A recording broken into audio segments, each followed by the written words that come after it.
makipagkulitan sa amin today. Nako, tara na't magtsikahan at magpaandaran dito sa... Mars Pabor! Woot, woot, woot, woot, woot. Siyempre, always ready to go tayo pagdating sa mga maksyong kwentuhan tuwing umaga, lalo na kung kayo mga Mars ang kasama. Guys, expect a non-stop balitaktakan. Wow! Oy, of course, masarap ang chikahan kapag makulit rin ang ating mga makakasama tulad na lang nitong dalawang ito. Please welcome ang mga kapuso sporty hotties, Martin Javier and Andre Parra. Good morning! Good morning! Good morning! Ano ba yan, Mars? Good morning! Good morning! Good morning! Good morning!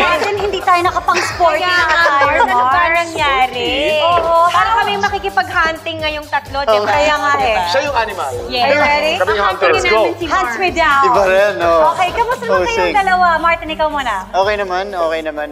Feeling good. Kasi New Year, so may bagong set of sporting events na abangan din. So, dito siyempre sa GMA and GP.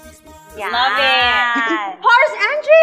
Kamusta Oh my God, hi! Finally seeing you in the flesh! Yes, I'm just very happy and excited kasi yung last guestings ko po ata dito was through Zoom. Yes! Ngayon in person, so it feels good to be back again with you guys. So hello. And it's the first time that we're together. Yes. Kasi wala pa ako noon eh. Correct. Yes! Ang barkada ko yung tatay mo eh. Okay. So alam mo na, that's why Kuya Kim natin yan. O, di ba? At least hindi Tito Kim, no? Yes! Yes, this Tito. Dito.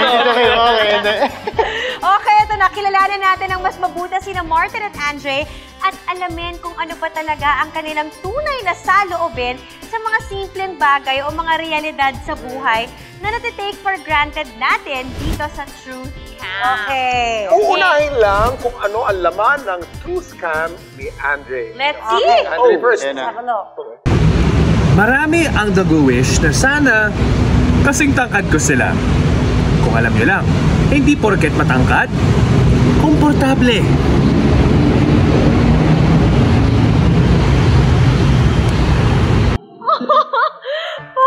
Bakit mo nasabi? May cons pala yun. Okay. Well, the reason why I said that is because marami akong, I guess, nami-meet ng mga tao na, uy, tangkad mo, Andre, sana kasing tangkad kita, sana 6-footer ako. Pero ang hindi nila alam, ang daming cons. Like, for instance, kahit alam kong hindi bagay ang suot ko, yung sapatos ko, as much as I wanted to be different, walang size.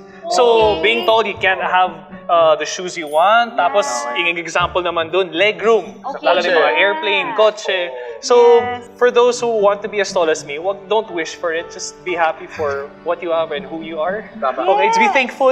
Yun yung importante. Lalo na for boys, because boys, di ba boys are big on shoes. Yeah. May mga limited na edition lang dyan. Kahit mahal pa yan, bibilin pa nila. But in your Wala kang case, size. Kailangan mo there's no umeffort point. para makakuha ng size mo. That is true. And as much as na gusto ko maging sneakerhead na katulad nila, hindi na ako sumasali sa mga ganyan. Kasi there's no hope. I will never find a shoe size for me.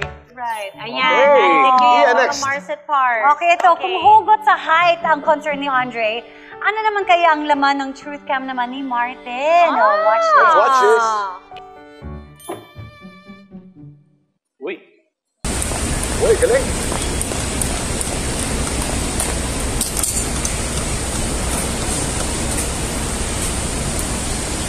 Nafe-feel ko na ba yung pagiging tito ko? Sa totoo lang, konti pa lang.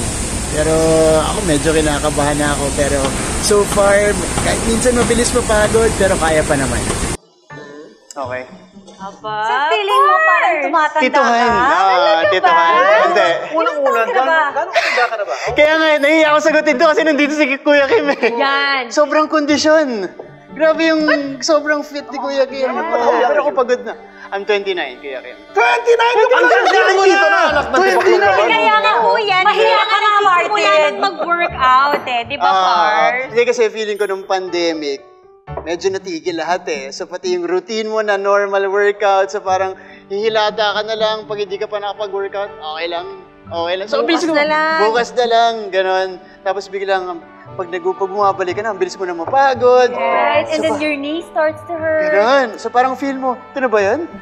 Medyo Am I may getting sense. there? Getting there na ba? Huwag Pero naman. Mars, I have Huwag good naman. advice for you. Okay. Dahil Yes. athlete ka naman eh. There's such a thing as muscle memory. If it took you years to be your level now, weeks lang yan ngayon. Kasi alam na ng muscles mo yan eh. Babalik ka agad. Okay. Pero yung lung power, Kuya Kim. Lung parang- Oo nga, Take Kuya a Kim. while. Oo. The lung power might, Might be that's part, affected. that's part of the conditioning. Yeah. Condition okay. your body to get Right. back to being fit.